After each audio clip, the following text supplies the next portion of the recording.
Alhamdulillah, alhamdulillahilladzi bi ni'matihi tatimmus shalihat. Alhamdulillahi hamdan katsiran tayyiban mubarakan fih. Nahmaduhu subhanahu wa nashkuruhu wa min kulli dhanbin nastaghfiruh. Wa nashhadu an la ilaha illallah wahdahu la syarika lah. Wa nashhadu anna Muhammadan 'abduhu wa rasuluh. Subhanaka la ilma lana illa ma 'allamtana innaka antal 'alimul hakim. Allahumma anfa'na bima 'allamtana wa 'allimna ma yanfa'una wa zidna 'ilman tanfa'una bihi ya rabbal 'alamin. Hadirin jamaah salat subuh musalla al-muhajirin yang semoga dimuliakan Allah Subhanahu wa taala. Alhamdulillah, senantiasa kita bersyukur kepada Allah atas segala limpahan nikmat yang Allah karuniakan kepada kita semua.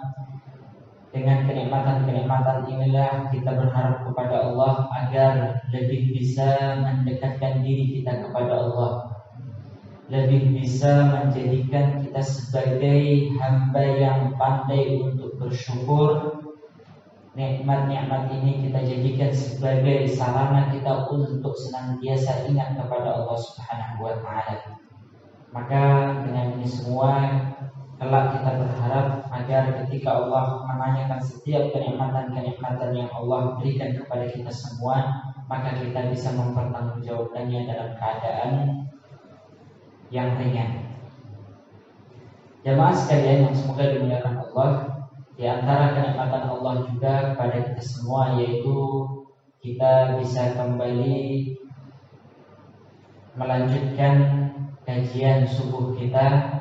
Saya kurang tahu setelah Ramadan sudah berapa kali Pak yang kajian subuh ini Pak? Dua ya? Baik, alhamdulillah. Semoga kita bisa senantiasa melanjutkan istiqomah di dalam kajian-kajian keilmuan, kajian-kajian Islam. Semoga ini menjadi motivasi kita untuk menambah ilmu kita dan memperbaiki amalan-amalan kita. Jamaah sekalian yang semoga dimuliakan Allah, insya Allah dalam kesempatan kali ini kita akan melanjutkan kajian kita pada kitab Al-Lu'lu' wal Marjan sebagaimana yang telah kita kaji pada pertemuan-pertemuan sebelumnya. Dalam kesempatan kali ini kita masuk ke hadis yang ke-7 dan ke-8. Hadis ini diriwayatkan dari sahabat Abu Ayyub Al-Ansari radhiyallahu anhu.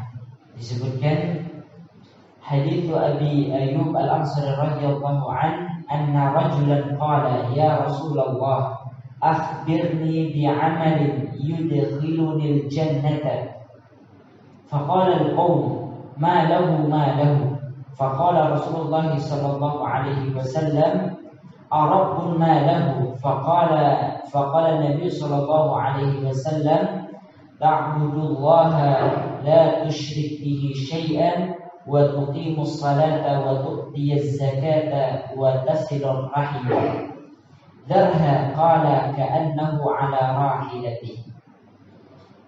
Yang artinya diriwayatkan dari sahabat Abu Ayyub Al-Ansari radhiyallahu anhu, beliau mengisahkan ada seseorang,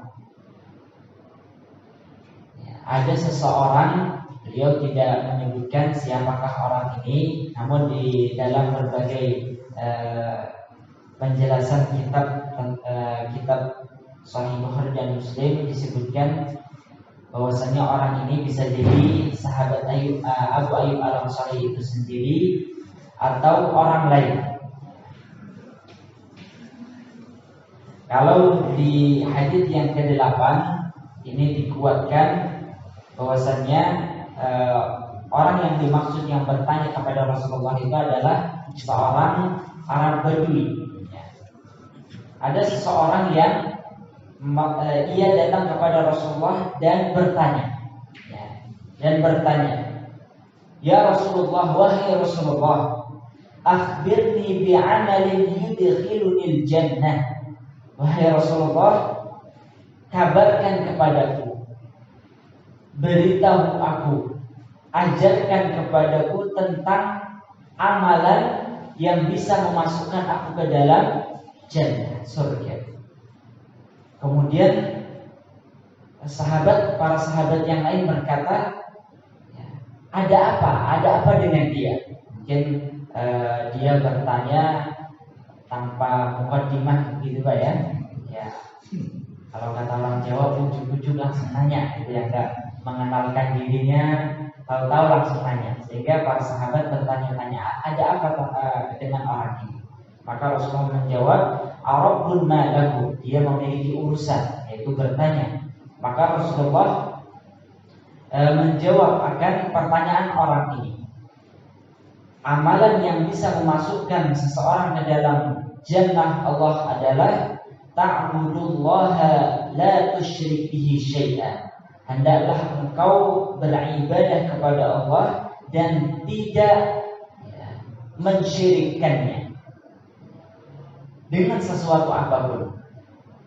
Kemudian wa tuqimus shalah, mengerjakan salat, wa tu'tiyaz zakah, membayar zakat, wa tasilur rahimah, yaitu menyambung tali silaturahmi. Baik, jamaah sekalian yang semoga dimuliakan Allah, insyaallah dalam kesempatan kali ini kita mencoba untuk menjelaskan makna daripada hadis ini yang semoga ini bisa menjadi tambahan wawasan bagi kita, terutama di dalam beribadah kepada Allah. Kita jelaskan terlebih dahulu dari sahabat yang meriwayatkan hadis ini, yaitu Abu Ayyub Al-Ansari. Siapa Pak? Abu Ayyub Al-Ansari. Ada yang kenal? Belum pernah kenal. Baik. Abu Ayyub Al-Ansari ini nama lengkapnya adalah Khalid bin Zaid Al-Khazraji, yaitu nama lengkapnya ataupun nama aslinya adalah Khalid bin Zaid Al-Khazraji. Ini menunjukkan bahwasanya beliau adalah penduduk asli kota Madinah ataupun Yathrib. Abu Ayyub Al-Ansari ini memiliki banyak sekali keutamaan yang dimiliki oleh sahabat mulia ini. Apa di antaranya? Di antaranya adalah Abu Ayyub Al-Ansari ini menjadi orang pertama-tama yang masuk ke dalam Islam, yang berada di kota Yathrib ataupun Madinah. Apa buktinya? Para ahli sejarah menyebutkan bahwasanya Abu Ayyub Al-Ansari ini menjadi ataupun sahabat yang ikut dalam peristiwa Bai'atul Aqabah. Apa Bai'atul Aqabah itu? Jemaah sekalian, Bai'atul Aqabah, Bai'at Aqabah itu artinya bukit. Artinya janji ataupun satu peristiwa berupa pengambilan janji setia yang dilakukan di Aqabah. Aqabah itu artinya adalah bukit. Bukit apa? Bukit Mina. Kisahnya ataupun sejarahnya seperti ini jemaah sekalian. Jadi Rasulullah SAW di tahun ke-12 dan ke-13 dari kenabian beliau, bukan Hijriah tapi kenabian. Karena Hijriah ini dihitung dari sejak hijrahnya Rasulullah ke kota Madinah. Namun yang dimaksud sini adalah tahun ke-12 dari kenabian Rasulullah. Sehingga peristiwa ini terjadi saat Rasulullah masih berdakwah di kota Makkah. Maka Rasulullah menjadikan momen haji itu sebagai satu momen beliau untuk berinteraksi dengan orang-orang di luar kota Makkah. Karena ketika beliau mendakwahi penduduk Makkah, ada yang menerima dan ada yang menolak, ya, maka beliau mencoba untuk mendakwahi setiap orang yang datang ke kota Makkah. Kapan orang-orang itu ramai mengunjungi kota Makkah? Yaitu pada saat bulan haji. Ya. Maka datanglah sekelompok orang yang berasal dari kota Yathrib ataupun Madinah. Pada tahun ke-12 kenabian Rasulullah, maka datanglah 12 orang, ya, 12 orang yang berada di kelompok yang berasal dari kota Madinah pada saat itu. Mereka melakukan haji. Maka Rasulullah mendakwahi mereka. Ya. Maka tentunya ada kajian tersendiri mengapa mereka secara cepat merespon akan dakwah Rasulullah, hingga pada akhirnya mereka ke-12 orang ini menerima akan dakwah Rasulullah dan mereka masuk Islam. Kemudian setelah mereka kembali ke tempat mereka, yaitu ke kota Yathrib, maka Rasulullah mengirim siapa sahabatnya yang diutus ke kota Yathrib untuk berdakwah, ya, Mus'ab bin Umair. Ya, maka setelah mereka pulang, diutuslah sahabat Mus'ab bin Umair untuk mendakwahi mereka. Pada tahun ke-13 kenabian Rasulullah, maka datanglah, ya, kalau pada tahun sebelumnya berapa orang Pak yang masuk Islam? 12. Pada tahun berikutnya, ya, selain ke-12 orang ini yang mendakwahi kaumnya karena mereka sudah masuk Islam, dan begitu pula disusul oleh utusan Rasulullah, sahabat Rasulullah yang mengajarkan mereka, mendakwahi mereka untuk masuk Islam. Maka pada tahun berikutnya datanglah, ya, orang-orang yang sudah masuk Islam itu dari kota Yathrib ini ataupun Madinah sebanyak 75 orang. Ya, 75 orang. 73-nya laki-laki dan 2 orangnya itu adalah wanita.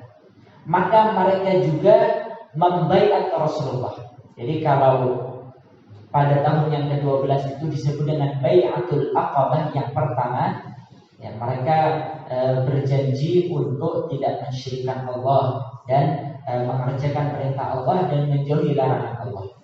Maka pada tahun berikutnya datanglah 75 orang ini yang berasal dari kota Yathrib. Mereka juga melakukan janji setia yang kedua. Mereka tidak berzina, kemudian janji-janji yang lainnya. Ini tentunya ada pembahasan tersendiri. Nah, sahabat Abu Ayyub Al-Ansari termasuk daripada orang-orang yang ikut serta dalam Bai'atul Aqabah. Sehingga orang yang ikut serta dalam Bai'atul Aqabah ini termasuk orang-orang yang pertama masuk Islam dari kalangan sahabat Ansar. Maka orang yang menjawab akan panggilan Islam pertama, segera untuk menjawab panggilan Islam, ini memiliki keutamaan dibanding mereka yang terakhir di dalam masuk Islam. Baik jemaah sekalian yang semoga dimuliakan Allah, ini keutamaan yang pertama yang dimiliki oleh sahabat Abu Ayyub Al-Ansari. Keutamaan yang lain apa jemaah sekalian? Yaitu adalah pemilik rumah transit. Jadi saat Rasulullah hijrah ke kota Madinah, maka Allah Subhanahu wa ta'ala memilih rumah sahabat Abu Ayyub Al-Ansari untuk dijadikan sebagai tempat transit Rasulullah sebelum beliau membangun Masjid Nabawi dan rumah-rumah untuk istri beliau. Rumah yang dijadikan tempat tinggal Abu Ayyub Al-Ansari ini baru saja jadi. Kemudian di antara penduduk ketika penduduk kota Madinah yang sudah masuk Islam ini, mereka menyambut akan kedatangan Rasulullah, sangat sekali berharap agar Rasulullah itu tinggal di tempatnya, transit di tempatnya. Dan di sini Rasulullah tidak memilih saya ingin bertempat tinggal di sahabat di rumah si fulan dan fulan, tidak. Namun beliau hanya mengikuti di manakah unta beliau ini istilahnya menderun. Maka setiap sahabat penduduk Ansar, penduduk Madinah ini yang dilewati oleh Rasulullah sangat berharap agar Rasulullah transit di tempatnya. Maka hingga pada akhirnya unta Rasulullah SAW menderun di depan rumah sahabat Abu Ayyub Al-Ansari. Ini tentunya merupakan keistimewaan, kemuliaan yang Allah Subhanahu wa taala berikan kepada sahabat Abu Ayyub. Karena tentunya Allah melihat siapakah orang yang paling baik di dalam menyambut seorang tamu, terlebih tamu itu adalah Rasulullah SAW. Baik, maka selama 7 bulan Rasulullah berada transit di rumah sahabat Abu Ayyub Al-Ansari hingga selesainya pembangunan Masjid Nabawi dan rumah-rumah sahabat, rumah-rumah istri Rasulullah SAW. Ini keutamaan yang kedua. Keutamaan yang ketiga, bahwasanya sahabat Abu Ayyub Al-Ansari ini juga disebut sebagai mujahid. Karena para ahli sejarah menyebutkan sahabat Abu Ayyub ini adalah beliau tidak pernah sama sekali absen, tertinggal dari peperangan-peperangan yang diadakan oleh Rasulullah. Mulai dari perang Badar, perang Uhud, hingga peperangan terakhir yang disertai oleh sahabat Abu Ayyub Al-Ansari. Peperangan apa itu, Pak? Beliau hidup di masa Rasulullah dan sahabat Abu Bakar, sahabat Umar, sahabat Utsman, sahabat Ali, hingga Muawiyah, hingga anak daripada sahabat Muawiyah yaitu Yazid bin Muawiyah. Ini panjang umur yang Allah berikan kepada beliau, hingga umur beliau itu 80 tahun. 80 tahun beliau masih semangat untuk berjihad di jalan Allah. Hingga pada pemerintahan Yazid bin Muawiyah, sebagaimana sabda Rasulullah bahwasanya kota Konstantinopel ini akan ditaklukkan oleh kaum muslimin. Maka di antara pasukan yang pertama untuk merebut kota Konstantinopel ini adalah pasukan yang diutus oleh Yazid bin Muawiyah. Maka meskipun sahabat Abu Ayyub ini umurnya sudah tidak lagi muda, 80 tahun. Bayangkan Bapak sekalian, kalau kita 80 tahun itu mungkin naik motor sudah masuk angin, kan? Naik motor aja sudah masuk angin. Baik. Namun beliau tetap ikut hingga pada akhirnya di tengah perjalanan beliau sakit dan hingga akhirnya wafat. Sebelum beliau wafat, beliau berpesan agar beliau dikuburkan di benteng daripada tembok Konstantinopel. Ini keutamaan daripada sahabat Abu Ayyub Al-Ansari. Dan begitu pula beliau juga meriwayatkan beberapa hadis, di antaranya adalah hadis ini. Baik jemaah sekalian yang semoga dimuliakan Allah, kita masuk kepada pembahasan hadis. Orang yang disebutkan oleh sahabat Abu Ayyub Al-Ansari ini bertanya tentang amalan yang bisa memasukkannya ke dalam jannah Allah. Nah, ini tentunya jemaah sekalian, kita bisa mempelajari dari pertanyaan ini bahwasannya para sahabat Rasulullah itu semangat di dalam mencari peluang-peluang kebaikan. Ya, peluang-peluang kebaikan. Artinya jamaah sekalian, orang itu bisa dinilai dari pertanyaan yang sering dia tanyakan. Betul nggak Pak?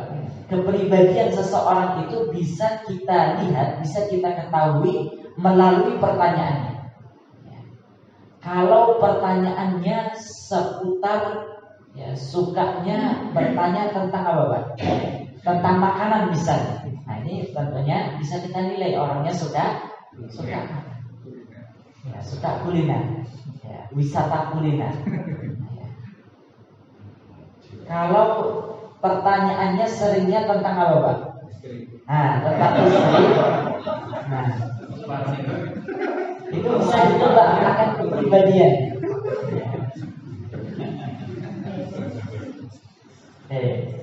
Nah ini jadi seseorang itu bisa dinilai kepribadiannya melalui pertanyaan.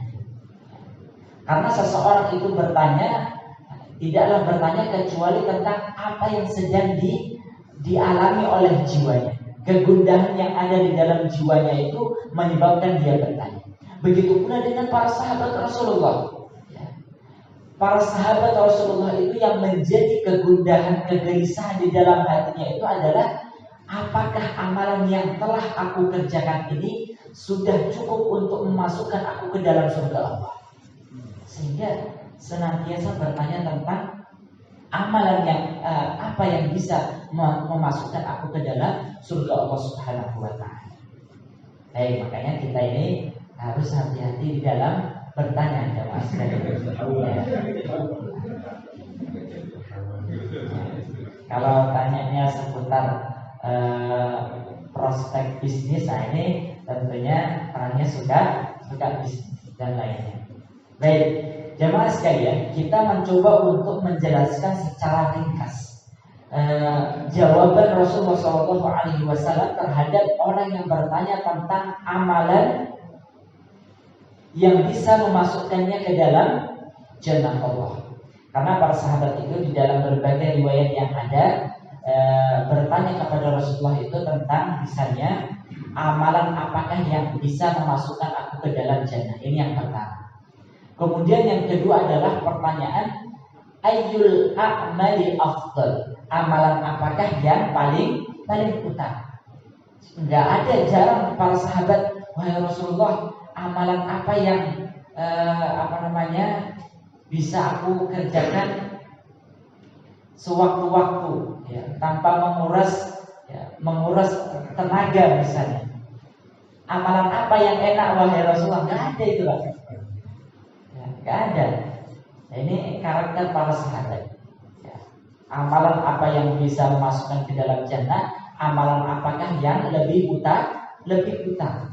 Ini menunjukkan bahwasannya para sahabat itu adalah orang-orang yang memiliki motivasi yang tinggi. Motivasinya bukan, kalau kata orang Medan apa Pak? Bukan kaleng-kaleng gitu ya. Enggak rendah. Motivasinya itu adalah motivasi tinggi. Maka pertanyaannya juga pertanyaan yang tinggi.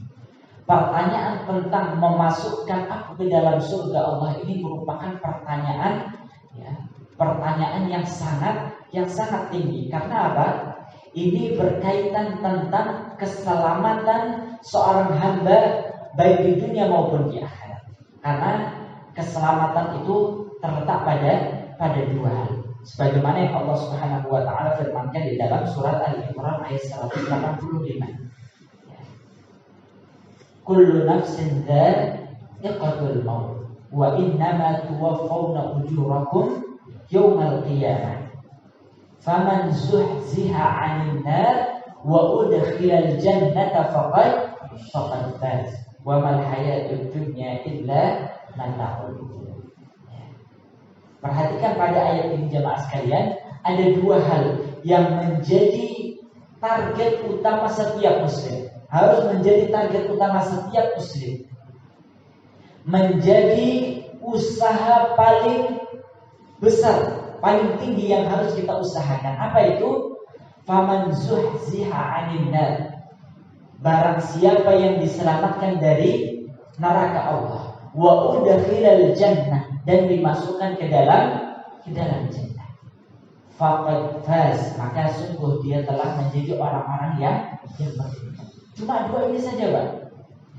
Keinginan kita itu keinginan yang paling tinggi, motivasi yang paling besar di dalam kehidupan seorang hamba itu hanya dua saja: dihindarkan dari neraka Allah dan dimasukkan ke dalam surga Allah Subhanahu wa taala.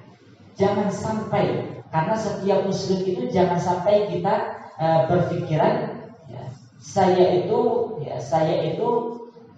akan masuk ke dalam neraka Allah secara kekal. Tidak ada. Setiap muslim pasti dia selama di dalam hatinya terdapat mithqala dzarratin minal iman, ada satu biji daripada keimanan, meskipun kecil, maka dia akan pada akhirnya akan masuk ke dalam surga Allah. Namun pertanyaannya, apakah kita akan mampir ke dalam neraka Allah atau tidak? Ini yang menjadi tugas kita semua. Jangan sampai kita mampir ke dalam neraka Allah. Baik. Jadi jemaah sekalian yang sudah dimuliakan Allah, pertanyaan ini tentang pertanyaan yang sangat besar, perkara yang sangat besar, yaitu tentang dua bentuk keselamatan: selamat daripada neraka Allah dan dimasukkan ke dalam surga Allah Subhanahu wa taala. Maka kuncinya apa? Kunci yang disebutkan oleh Rasulullah itu sangat simpel, yaitu ta'budullaha wa la tusyrik bihi syai'an.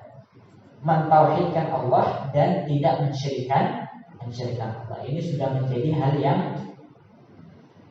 yang pasti. Kalau orang mentauhidkan Allah, pasti dia tidak boleh mensyirikkan Allah. Ini maknanya adalah iman.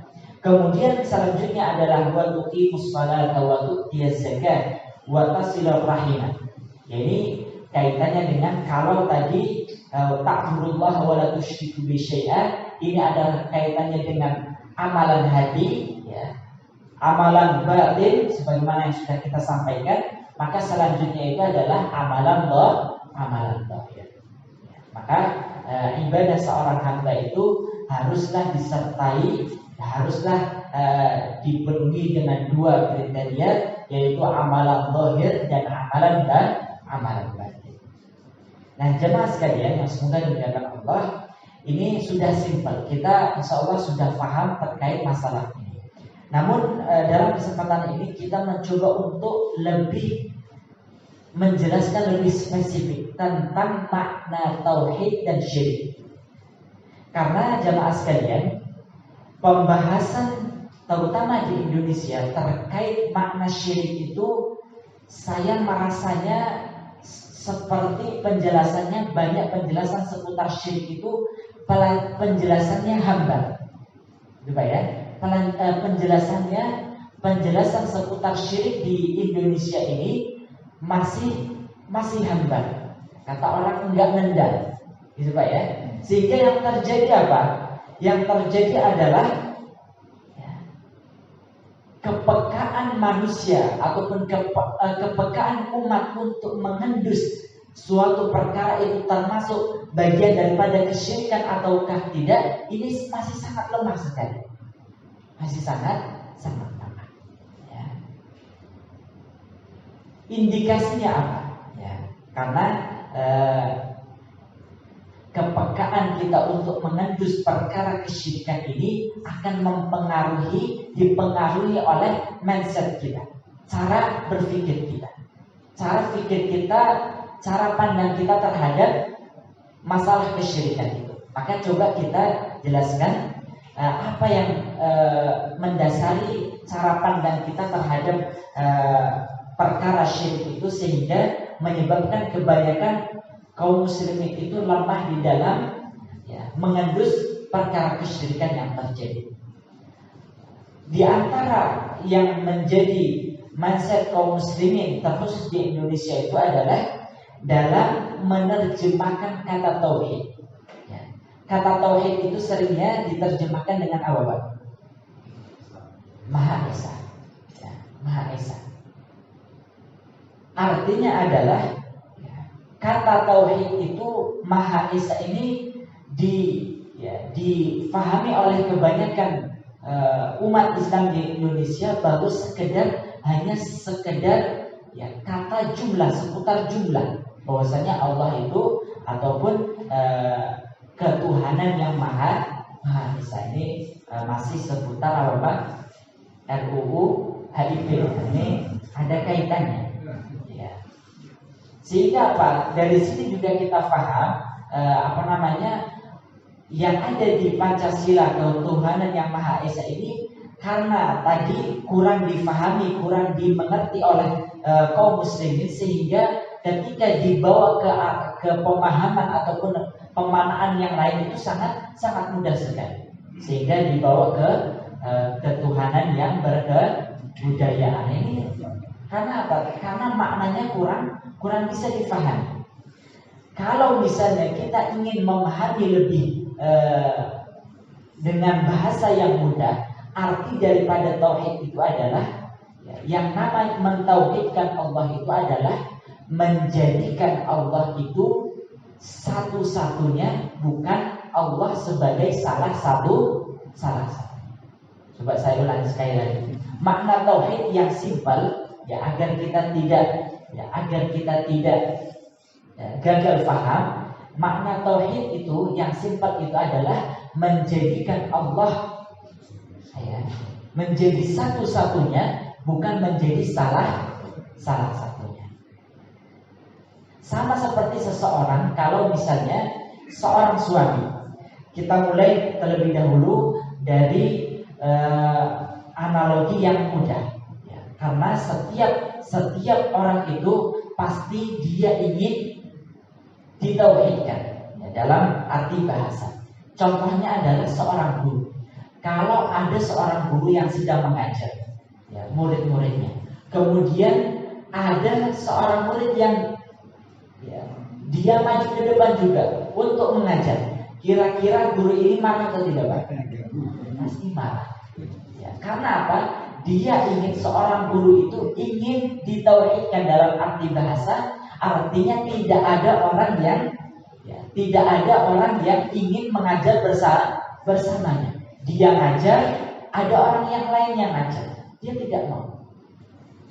Begitu pula kalau misalnya seorang suami mendapati istrinya memiliki rasa cinta kepada lelaki lain. Ini disebut dengan apa? Istrinya itu berselingkuh. Ini makna yang sangat mudah untuk difahami. Bukan disebut sebagai orang yang suaminya itu tidak diesakan, seperti itu. Suaminya tidak diesakan. Artinya jamaah sekalian yang semoga dimuliakan Allah, inilah kata ataupun pengertian tentang tauhid itu yang bisa kita pahami dengan mudah. Begitu pula yang kedua yang mempengaruhi tentang mindset kita terhadap makna syirik itu adalah terkait dengan kata syirik itu sendiri. Apa kata syirik itu sendiri jemaah sekalian? Mensekutukan Allah. Mensekutukan Allah. Ini juga kalau kita ingin mencari kata yang simpel, syirik itu adalah menjadikan Allah sebagai salah satunya, bukan menjadi satu-satunya. Ini makna yang simpel.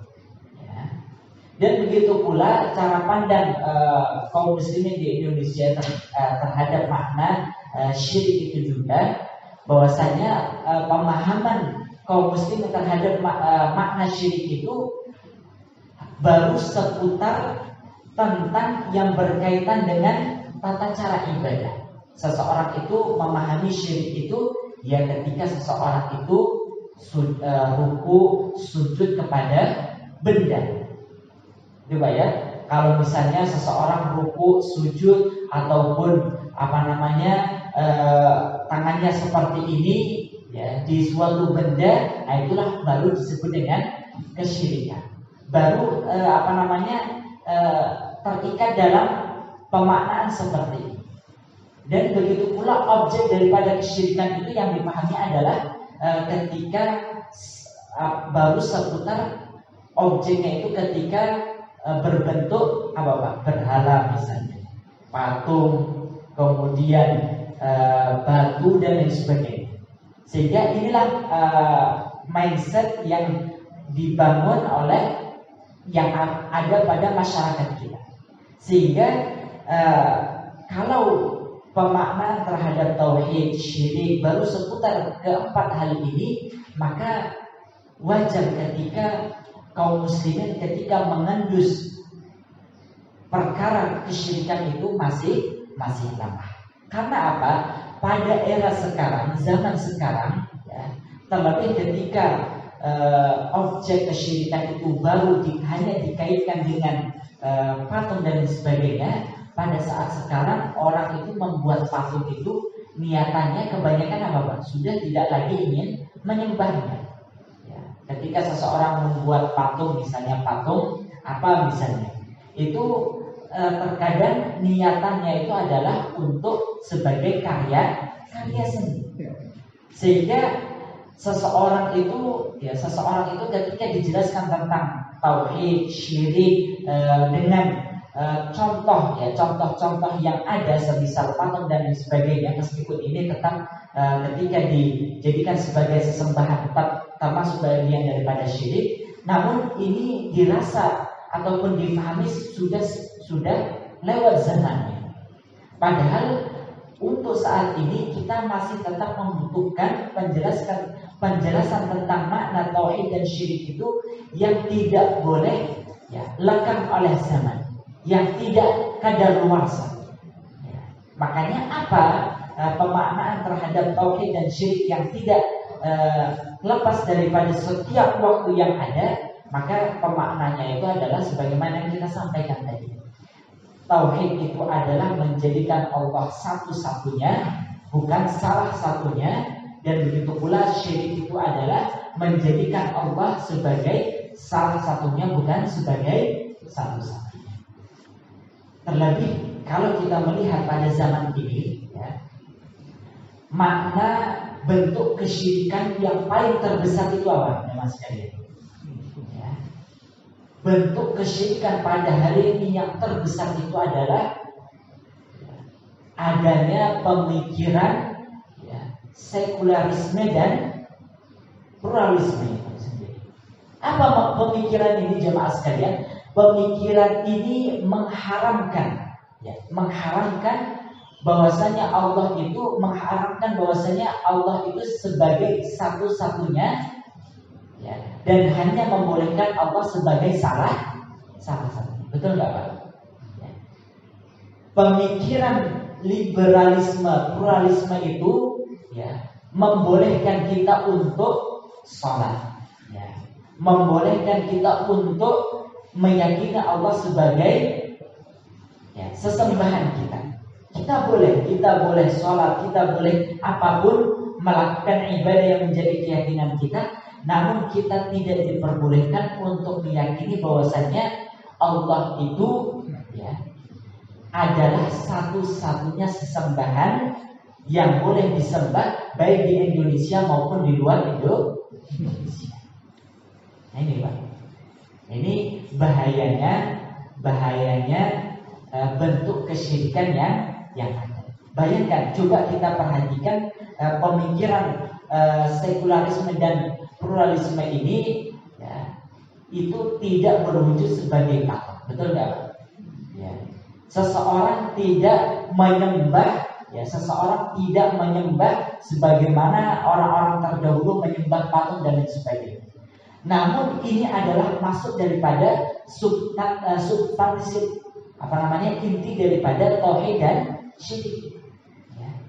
Pemikiran ini melarang kita untuk menjadikan Allah sebagai satu-satunya sesembahan dan hanya membolehkan kita untuk menjadikan Allah sebagai salah satunya sesembahan.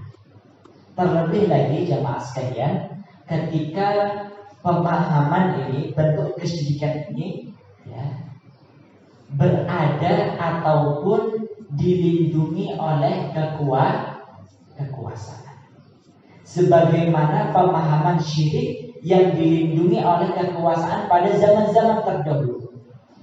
Pada zaman Rasulullah ya, kesyirikan itu dilindungi oleh kekuasaan, yaitu adalah kekuasaan yang dipegang oleh kaum Quraisy, pembesar Quraisy. Pemahaman kesyirikan yang dilindungi oleh kekuasaan.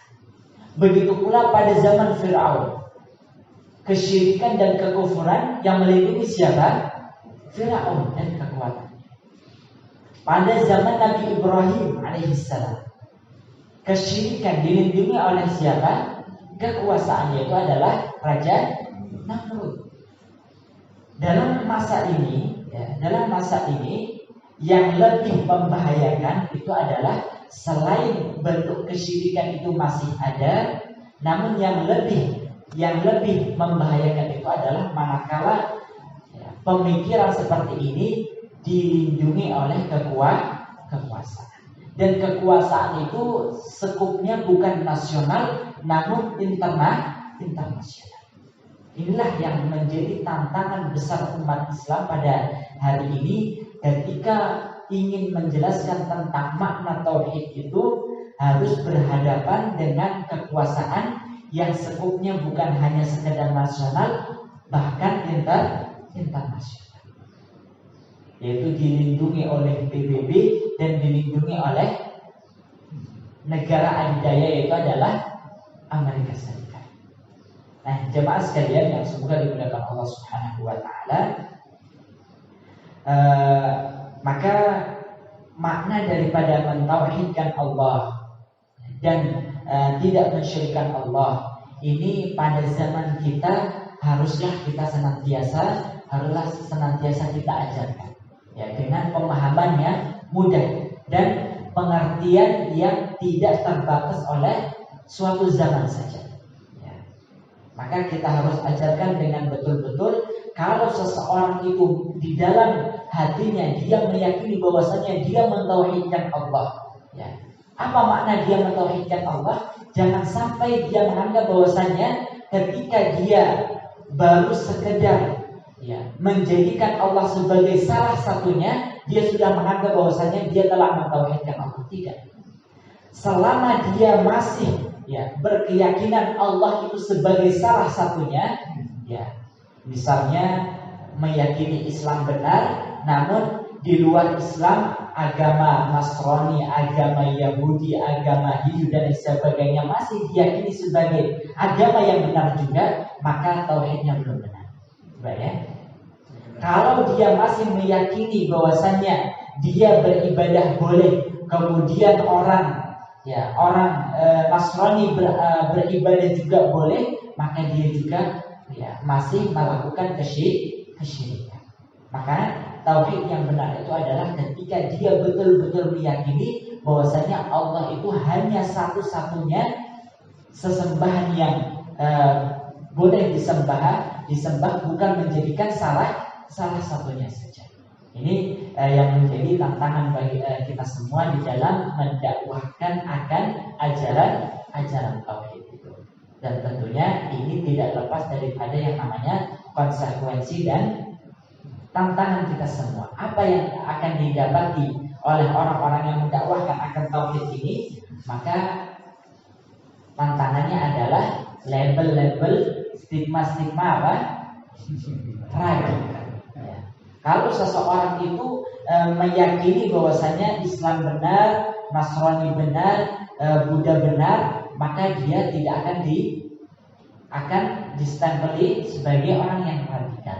Orang yang radikal itu adalah ketika baru distempel sebagai orang yang radikal itu manakala dia meyakini bahwasanya Allah adalah satu-satunya yang berhak untuk disembah, selainnya tidak berhak untuk disembah. Ini yang menjadi tantangan kita semua. Wallahu a'lam. Semoga dengan ini semua kita lebih paham terkait dengan makna tauhid itu Dan apa makna daripada syirik itu yang tidak terbatas oleh waktu, berlaku pada zaman dahulu hingga zaman sekarang. Wallahu a'lam. Mungkin hanya ini saja yang dapat kami sampaikan. Lebih dan kurangnya kami mohon maaf. Aku qouli hadza wa astaghfirullah li wa lakum. Mungkin sebelum kita tutup, ada yang ingin ditanyakan, kami persilakan.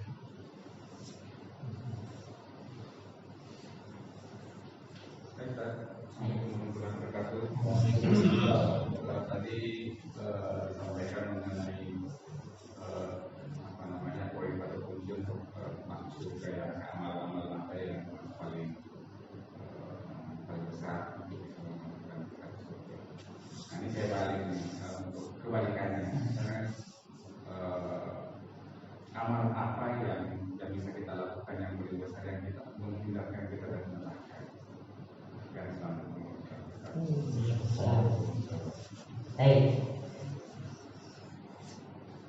Kalau di dalam satu kaidah fikih disebutkan al-amru bi syai'in nahyun an dziddi.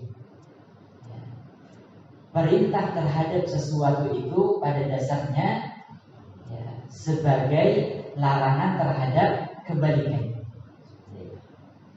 Perintah kita untuk mentauhidkan Allah, maka kebalikannya adalah sebagai larangan kita untuk mensyirikkan Allah.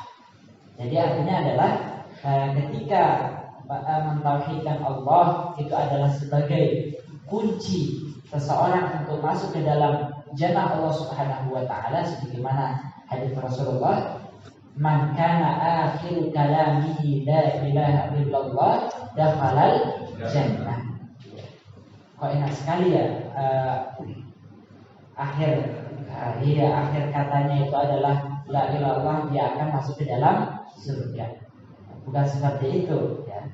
Perkara mengucapkan di akhir hayat ketika nyawa itu sudah di tenggorokan itu bukan sebagaimana kemampuan sebagaimana saat kita sehat. Yang menguatkan dan meneguhkan itu siapa? Allah Subhanahu wa taala. Artinya adalah ketika seseorang itu semasa hidupnya senantiasa memperbaiki keimanannya kepada Allah, maka dia akan dimudahkan untuk mengucapkan kalimat la ilaha illallah. Makanya orang yang bermain-main di dalam tauhidnya, kemudian mensyirikkan Allah, maka jangan berharap nanti sajalah kalau saya sakratul maut tinggal saya mengucapkan la ilaha illallah. Tidak bisa. Misalnya si Abu Janda, nantilah saya waktu mau sekarat baru saya la ilaha illallah. Tidak bisa. Disumpel dulu sama malaikat sudah mulai. Baik, jemaah sekalian, jadi seperti itu. Perintah terhadap sesuatu itu menunjukkan akan larangan terhadap kebalikannya. Sehingga kunci masuk ke dalam surga Allah itu adalah tauhid. Maka perkara yang bisa menjauhkan kita dari neraka itu adalah kita tidak mensyirikkan Allah Subhanahu wa taala. Begitu pula ketika Allah memerintahkan kita untuk salat, ini menjadi sebab kita masuk ke dalam jannah Allah, maka dengan kita tidak meremehkan salat, maka dengan meremehkan salat ini menjadi sebab utama seseorang masuk ke dalam neraka Allah, maka kita diperintahkan untuk jangan sampai kita meremehkan salat dan ibadah-ibadah yang lain. Maka kaidahnya seperti itu, al-amru bi syai'in amrun an dziddihi, nahyun an dziddihi. Perintah terhadap sesuatu maka pada dasarnya larangan terhadap kebalikannya. Perintah untuk birrul walidain, berbakti kepada kedua orang tuanya, pada dasarnya adalah larangan terhadap kebalikannya, yaitu durhaka kepada orang tua dan perintah-perintah yang lain. Wallahu a'lam. Baik, cukup. Baik, Bapak sekalian yang semoga dimuliakan Allah, itulah kajian kita seputar hadis iman sebagai mahar kita untuk masuk ke dalam jannah Allah. Semoga kita berharap kepada Allah Subhanahu wa taala dan kita bisa memastikan di dalam tauhid kita. Karena kebanyakan orang menganggap bahwasanya dia sudah mentauhidkan Allah, namun pada dasarnya ketika dikaji lebih dalam, ditanya tentang pengertiannya terhadap tauhid itu, masih banyak kekurangan yang harus disempurnakan dalam masalah tauhidnya itu. Maka dengan kita menuntut ilmu, banyak mempelajari ilmu, semoga dengan itu semua kita berharap tauhid kita sempurna dan kita tidak ada dalam benak kita, dalam hati kita satu titik pun kesyirikan kepada Allah Subhanahu wa taala. Baik, mungkin hanya ini yang dapat kami sampaikan, lebih dan kurangnya kami mohon maaf. Aku qouli hadza wa sallallahu alaihi wa Assalamualaikum warahmatullahi wabarakatuh.